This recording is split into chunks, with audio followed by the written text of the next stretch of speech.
"Here's what's going to happen," I said, my tone softening slightly. "You're going to write letters of apology to every city department you filed false complaints with. You're going to stop claiming to be president of an HOA that doesn't exist. You're going to leave me alone to live peacefully on my own property, and you're going to get some help for whatever issues drove you to this behavior in the first place." Karen nodded eagerly, grabbing onto this lifeline I was offering her. "If you do all of that," I continued, "I won't pursue legal action against you. But Karen, you need to understand something very clearly. If you ever harass me or anyone else in this neighborhood again, I will use every tool at my disposal to ensure you face the full consequences of your actions. And when people call me ruthless, they're not talking about my negotiation style. They're talking about what happens to people who try to abuse the legal system." As Karen prepared to leave, she turned back to me one final time. "When you asked if I thought you were some kind of expert, if you were a lawyer or something, I had no idea." I nodded, remembering that moment, one that now seemed like a lifetime ago. "The answer to your question, Karen, is yes. I am exactly the kind of expert you should have been worried about. But more than that, I'm someone who believes in using the law to protect people from exactly the kind of behavior you've been engaging in." 1 week after our kitchen table confrontation, I found a handwritten letter slipped under my front door. Karen's apology was 3 pages long, filled with genuine remorse and a detailed acknowledgement of every wrong thing she'd done over the past 2 months. She admitted to filing false complaints, conducting unauthorized monitoring, and making up an HOA presidency that never existed. Most importantly, she took full responsibility for her actions without making excuses or trying to shift blame. It was the first time since this whole ordeal began that Karen had shown any real understanding of how her behavior had affected others. 2 days later, Karen appeared at my fence carrying a homemade apple pie and wearing the most humble expression I'd ever seen on her face. "I know I don't deserve forgiveness," she said, "but I wanted to thank you for not destroying my life when you easily could have." I accepted the pie and invited her to sit on my porch, curious to see if her apparent transformation was genuine or just another manipulation. "You could have taken me to court, had me arrested, and ruined my reputation permanently," she continued. "Instead, you chose a different path." "Karen, I didn't do it for you," I said honestly. "I did it because I believe in second chances, because I moved here to find peace, not to wage war with my neighbors." She nodded, understanding the distinction. "I've been seeing a therapist," she said quietly. "She's helping me understand why I felt the need to control everything around me after my divorce. I know that doesn't excuse what I did, but I'm working on becoming a better person." There was something different about her demeanor, a genuine humility that had replaced her previous arrogance and aggression. Over the following weeks, I watched Karen follow through on every commitment she'd made. She sent formal apologies to the city departments she'd harassed, and I received confirmation that all the false complaints had been withdrawn from my record. She stopped patrolling the neighborhood like some kind of self-appointed security guard, and the other residents began to visibly relax as her reign of terror came to an end. Most surprisingly, she started volunteering at the local animal shelter, perhaps finding a healthier outlet for her need to feel useful and important. 1 month after our confrontation, I was working in my garden when Karen approached my fence with a different kind of nervousness than I'd seen before. "Marcus, I have something to tell you," she said. "Some of the neighbors want to form an actual HOA with proper registration and everything. They asked if I wanted to be involved, and I told them. I thought they should ask you instead." I looked up from my tomatoes, surprised by this development. "They want me to join an HOA?" I asked. "No," Karen replied. "They want you to be their legal advisor. They figure having a property attorney in the neighborhood would be a good thing." The irony wasn't lost on either of us. Karen's elaborate campaign to drive me away had ultimately resulted in the community wanting to embrace me as a valuable resource. "I told them you probably wouldn't be interested," she continued, "but that they should ask anyway, since you're the expert on these things." I considered the offer for a moment before declining. I appreciate the thought, but I'm retired from that kind of work. However, I'd be happy to recommend some excellent attorneys who specialize in HOA formation and management. As autumn arrived, my ranch had become something of a neighborhood gathering place. Children would stop by to pet the chickens and learn about gardening, while their parents enjoyed the peaceful atmosphere I'd worked so hard to create. Karen had become a regular visitor, not as an adversary, but as someone who genuinely appreciated the tranquility of rural life. "I understand now why you painted your fence green," she said, one evening as we watched the sunset. "It matches the natural landscape perfectly. White would have looked terrible out here." The final chapter of our story came 6 months after Karen's first appearance at my fence. I was sitting on my porch when my phone rang, a call from a potential new client, Mr. Williams. "I have an HOA dispute I need help with," the caller said. "There's this neighbor who's been harassing me, filing false complaints, claiming authority she doesn't have. Someone told me you're the guy to call when you're dealing with a real nightmare neighbor." I smiled as I listened to the familiar tale of HOA abuse and property harassment. "I appreciate the referral," I said, "but I'm retired from active practice. However, I can recommend several excellent attorneys who handle exactly these types of cases." As I hung up the phone, Karen walked by on her evening stroll and waved. "Another HOA problem?" she asked, having overheard part of the conversation. "Unfortunately, yes," I replied. "It seems like there's always someone who thinks they can use fake authority to control their neighbors' lives." Karen shook her head sadly. "I can't believe I was that person. When I think about what I put you through, I'm amazed you didn't have me arrested on the spot." I looked at her thoughtfully before responding. "You know, Karen, when people call me ruthless, they think it means I'm cruel or vindictive. But that's not what it means at all. It means I'm relentless in pursuing justice and protecting people's rights. Sometimes that requires crushing someone in court, but sometimes it means showing mercy to someone who's lost their way." "What made you decide to show mercy to me?" she asked. I considered the question as I watched my chickens settling in for the night. "Because I realized you weren't evil. I was desperate and scared.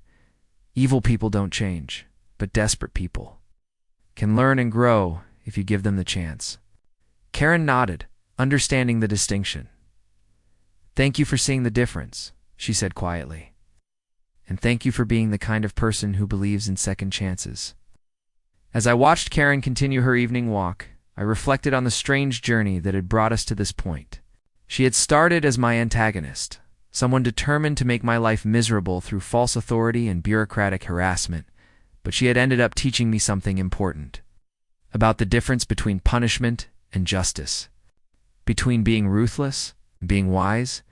Sometimes the most powerful thing you can do to someone who's wronged you is show them a better way to live. It's a lesson I wish more people understood, that true strength isn't about crushing your enemies, but about turning them into allies. The chandeliers glittered like frozen stars above the grand ballroom, their light casting a golden glow over a sea of designer gowns and tailored tuxedos. Laughter and the clink of champagne flutes filled the air, a symphony of privilege that seemed to hum with its own self-assured rhythm. The room was a monument to wealth, its marble floors polished to a mirror-like sheen, its walls adorned with intricate gold leaf patterns that spoke of old money and unshakable power. The annual Sterling Foundation Gala was the event of the season, where Denver's elite gathered to flaunt their generosity while subtly reinforcing their status. Yet, amid this opulence, a single figure stood out like a crack in a perfect vase, drawing whispers and sidelong glances. Emma Vance, with her simple ponytail, ocean blue eyes, and a tattered denim jacket, was an anomaly, a discordant note in an otherwise flawless melody. Emma felt the weight of every stare as she stepped into the ballroom, her boots scuffing softly against the marble. The jacket, faded and frayed at the cuffs, bore a worn eagle patch on the left shoulder, its threads unraveling, but its presence unmistakable. It had been her father's, a relic from a life she barely understood, and tonight, it was her armor. She worked for Helping Hands, a small nonprofit dedicated to supporting homeless veterans, scraping by in a one-bedroom apartment on the edge of Denver. Her life was modest, her bank account perpetually strained, but she carried a dignity that no amount of wealth could purchase. Tonight, she had swallowed her pride to attend this fundraiser, hoping to secure funding for a new shelter project. The invitation had come unexpectedly, a chance to pitch to the Sterling Foundation, and she couldn't afford to pass it up. As she stood among the glittering crowd, She felt like an intruder in a world that didn't want her. The laughter around her turned sharp, cutting through the hum of conversation.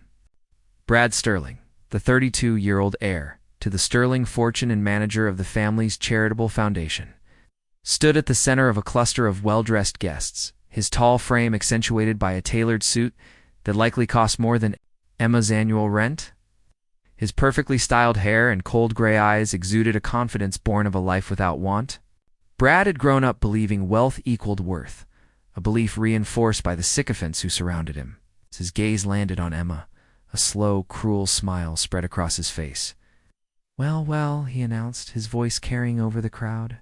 "Looks like someone got lost on their way to the soup kitchen." The words hit like a slap, and the group around him erupted in laughter, their champagne glasses clinking in mockery. Ouch. Emma felt heat rise in her cheeks, but she clung to her purpose. This wasn't about her pride. It was about the veterans she served, the men and women who deserved better than sleeping on the streets. In her mind, her father's voice echoed, steady and calm, as it had when she was a child watching him fix a leaky pipe in their modest home. "Stand tall, even when you're shaking," he'd say, his hands steady, despite the chaos of the world outside. Squaring her shoulders, Emma stepped toward Brad's group, her heart pounding, but her resolve unshaken. "Excuse me," she said, her voice polite but firm. "I'm Emma Vance from Helping Hands. I believe we have an appointment to discuss funding opportunities." Brad's eyes raked over her, lingering on the denim jacket with obvious disdain. The eagle patch seemed to offend him most, its faded threads a stark contrast to the polished sheen of his world. "Oh, you're from a charity?" he said, letting the word hang like an insult. "Frankly, you look like you need help more than you could possibly give it." He paused, his smirk widening as the crowd tittered. "Did you borrow that from a donation bin?" The laughter grew, sharp and malicious, as guests hid their amusement behind manicured hands. Emma's pulse raced, but she forced herself to stay calm. "I'm here to discuss our program for homeless veterans, Mr. Sterling. Perhaps we could speak privately?" Brad's smile turned predatory as he gestured to a spilled wine stain on the marble floor, its red edges stark against the white stone. "Actually, since you're here, why not make yourself useful? That mess needs cleaning. Towels are in the kitchen." The words were a deliberate jab, meant to demean her in front of the crowd. Emma's jaw tightened, but she kept her voice steady. "I'm not here as staff, Mr. Sterling. I'm a representative of Helping Hands." Brad's laughter grew louder, theatrical, as he fed off the attention. Right, a charity representative," he mocked. "Before we discuss anything, you'll need to sign this liability waiver. Standard procedure for people like you." He pulled a thick document from his briefcase, its pages dense with legal jargon designed to intimidate. No other guest had been asked to sign anything like it. Emma scanned the text, her heart sinking as she read clauses waiving rights to legal recourse for damages or injuries. "I don't understand why I need this," she said, her voice steady despite her unease. "This seems excessive for a charity meeting." Brad's eyes glittered with malice. "Oh, but it is for people who might be unstable. You understand?" He leaned closer, his whisper carrying to the nearby guests. "Unless you have something to hide." The room fell silent, the air thick with anticipation. Emma realized this was no mere formality, or as a public humiliation, a power play to make her grovel. Her hands trembled, not from fear, but from the effort to hold back her anger. As Brad fumbled with his briefcase, a single sheet of paper fluttered to the floor. Emma bent to retrieve it, her breath catching when she saw the name printed at the top. David Vance, her father, alongside an address in Colorado. What? David Vance, who had died 3 years ago in what she'd been told was a heart attack, found slumped in his car outside their home. Her mind raced with questions she couldn't voice. Why was his name in Brad's possession? What did it mean? Something wrong? Brad asked, noticing her sudden stillness. Emma pocketed the paper discreetly, her blue eyes now sharp with suspicion. Rather than hurt. "No, nothing at all," she said, her voice calm but laced with steel. "Just thinking about how strange coincidences can be." The words hung in the air, a quiet challenge that shifted the room's energy. Brad's smirk faltered for a fraction of a second, but before he could respond, a deep voice cut through the tension like a blade. "Excuse me, miss? Could you wait a moment?" Emma turned to see a man in his early 50s. Dressed in a crisp naval uniform, his silver hair catching the chandelier light.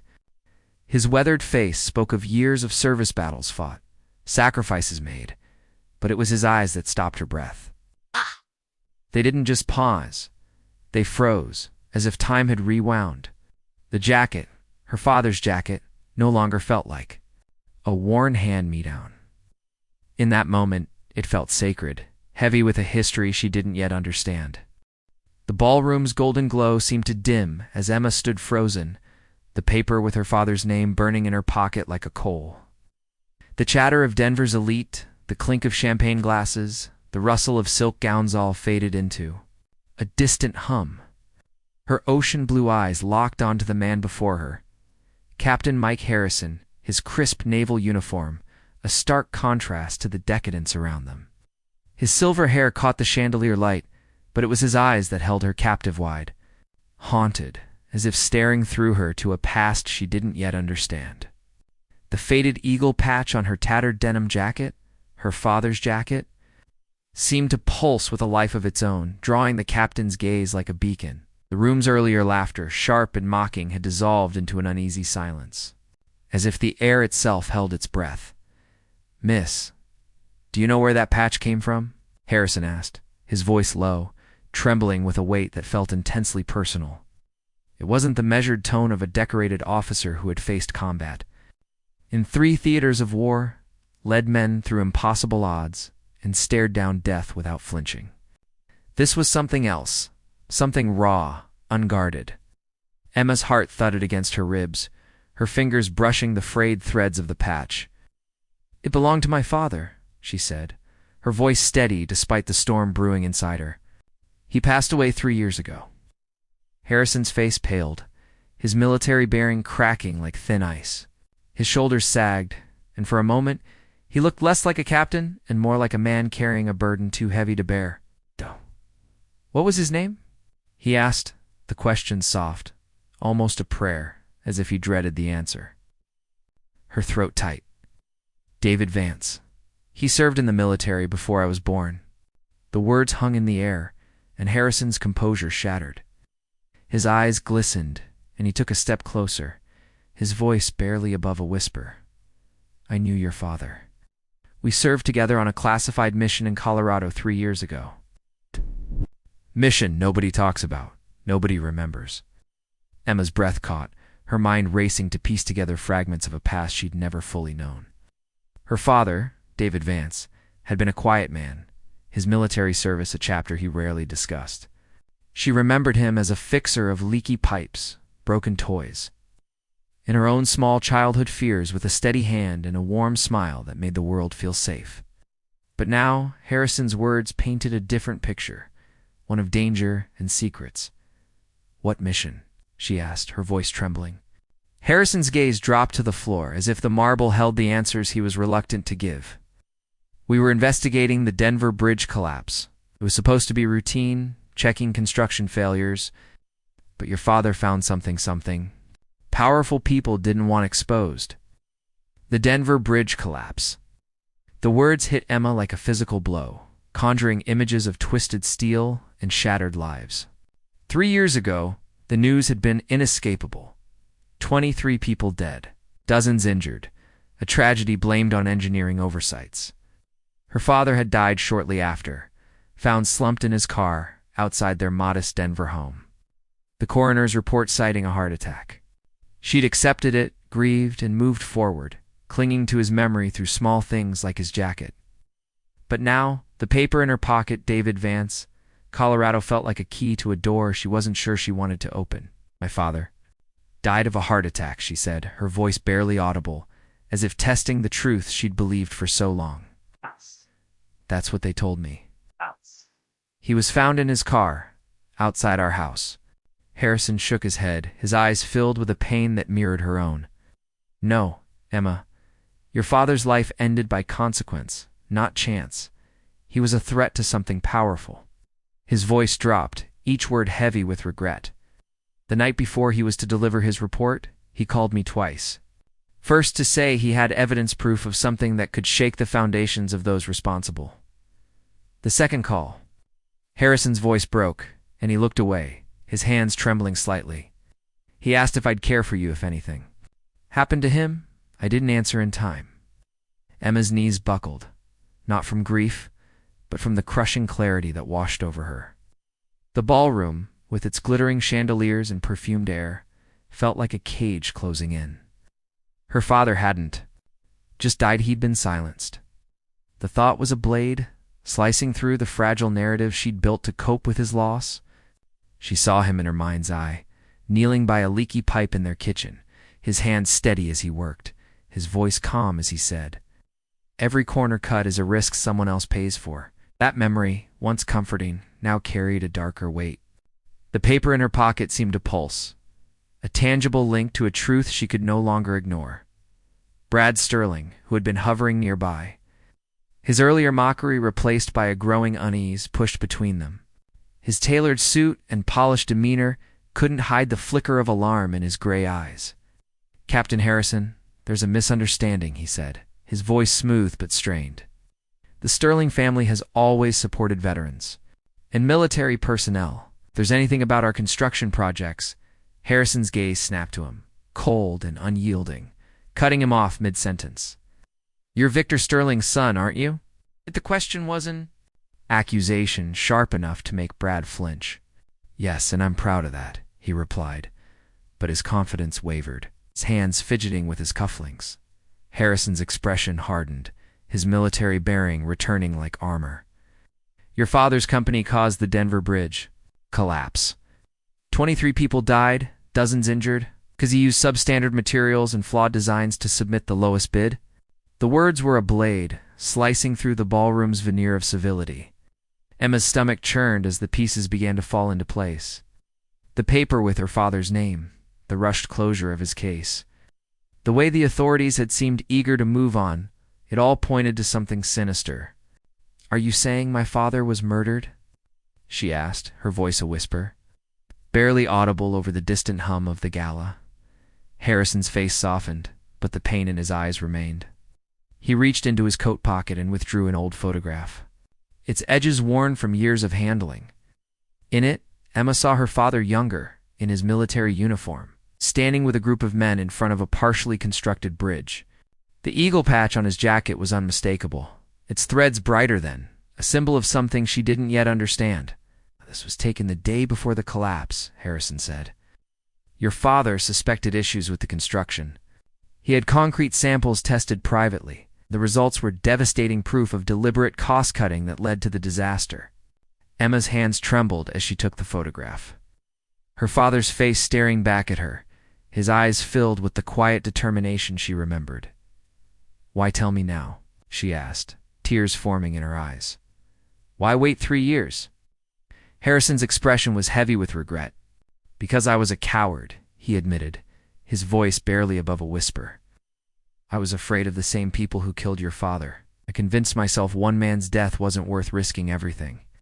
But seeing you tonight, wearing his jacket, fighting for the same causes he believed in, I realized I couldn't live with the guilt anymore."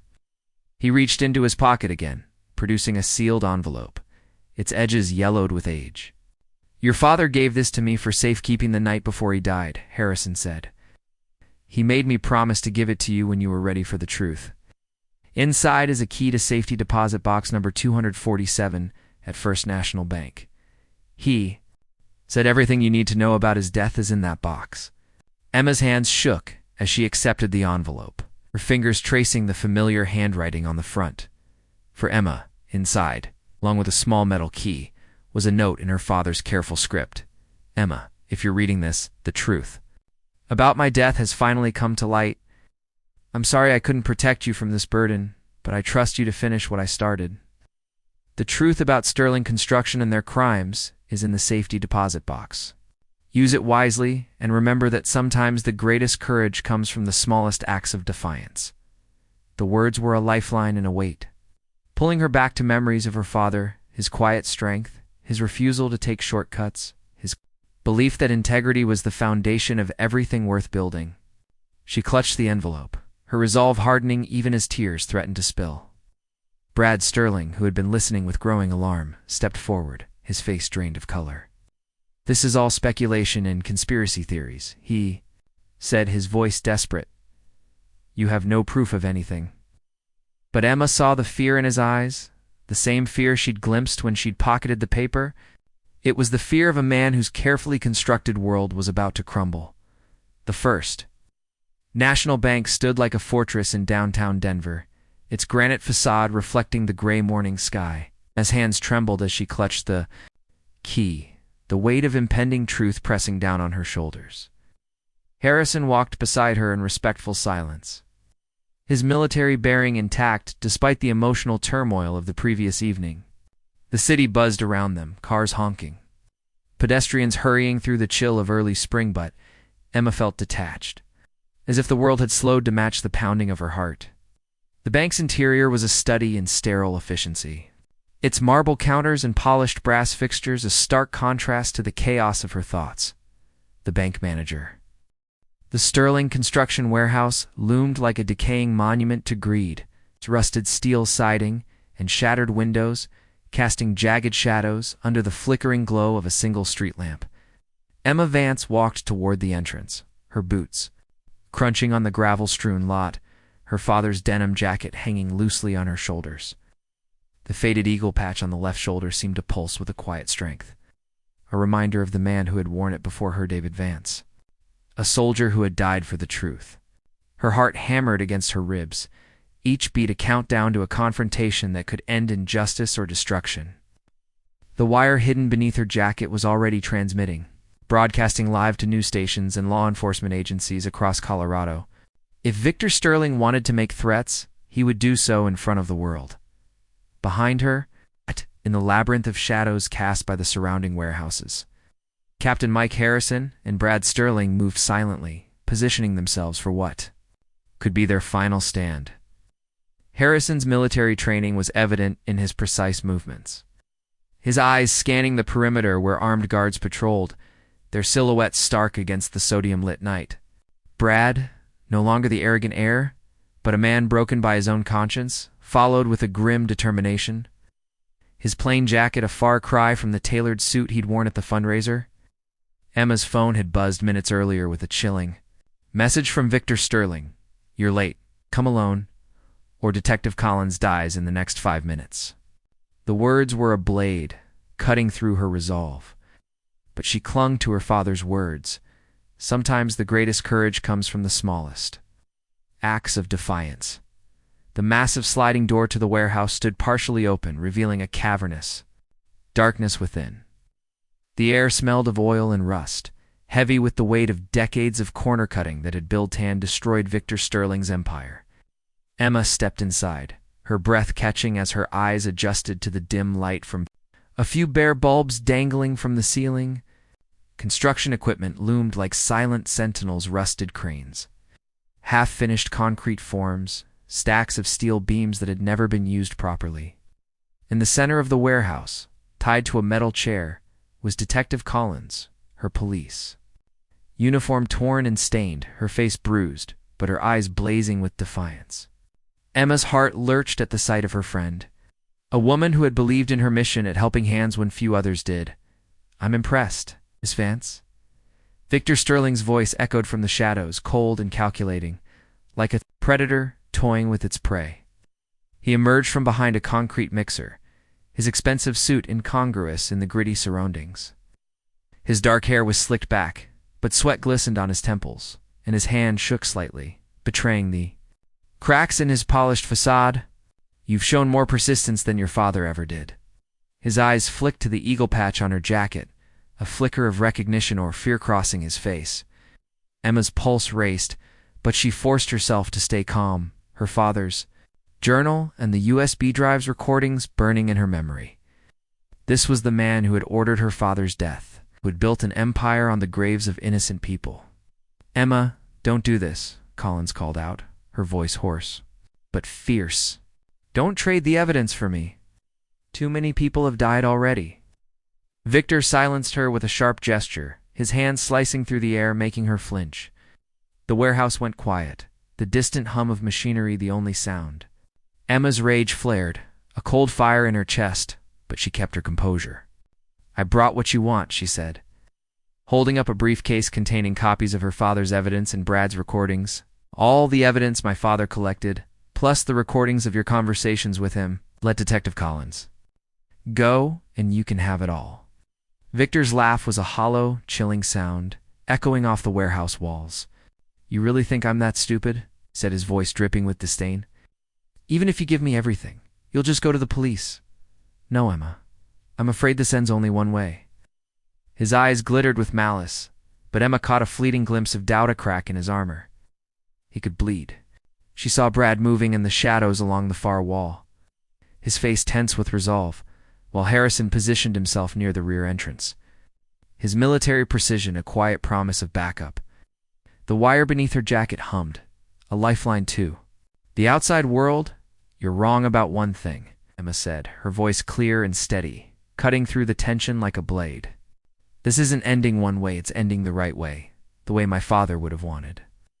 She took a step closer to Victor, her confidence growing with each word. "Before you make your next move, Victor, think about the people watching. Not just the FBI, not just the police, your workers, your employees, the ones whose lives you risked for profit. They're watching now. What do you think they're thinking?" Victor's composure wavered, his jaw tightening as he glanced around the warehouse, as if expecting his empire to rally behind him. "They don't understand business," he snapped, his voice rising. "They don't understand what it takes to compete in this industry." Emma shook her head, her eyes never leaving his. "They understand betrayal. They understand that you built your fortune on the graves of innocent people. And they understand that you're alone now, not because we trapped you, but because you lost your humanity long ago." Victor's face twisted with rage, his polished veneer cracking. "You think you're so righteous, standing there in your father's old jacket," he snarled. "But you have no idea what real power looks like. Your father found that out the hard way." He reached inside his jacket, drawing a cold, metallic pistol, its barrel gleaming faintly in the dim light. Emma's heart skipped, but she stood her ground, the eagle patch a silent anchor. "Your father was a fool, Emma," Victor continued, his voice thick with contempt. "He could have taken my money and lived a comfortable life. Instead, he chose to play hero, and look where it got him. Dead in a car accident that wasn't really an accident." Emma's hands clenched into fists, her nails digging into her palms, but she refused to let fear take hold. "My father chose to do what was right," she said, her voice steady, "something you'll never understand." Victor's fury erupted, his voice rising to a shout. "Right. Let me tell you about right, little girl. Right is whatever keeps you alive and profitable. Right is whatever helps you sleep at night. Your father's righteousness got him killed, and it's about to get you killed too." Emma took another step forward, her eyes locked on his. "The wire broadcasting every word. You're live, Victor," she said, louder now, her voice carrying a quiet power. "Say hello to every victim's family watching right now." She turned slightly, ensuring the hidden pin camera on her jacket caught his face. Victor's expression faltered, his face paling as he realized the trap. "You're lying," he snarled, but his phone began to ring. The screen flashing Channel 7 News. The sound of sirens wailed in the distance, growing louder with each passing second, a chorus of justice closing in. "If I'm going down, I'm taking you with me," Victor said, raising the pistol toward Emma, his hand trembling with rage and desperation.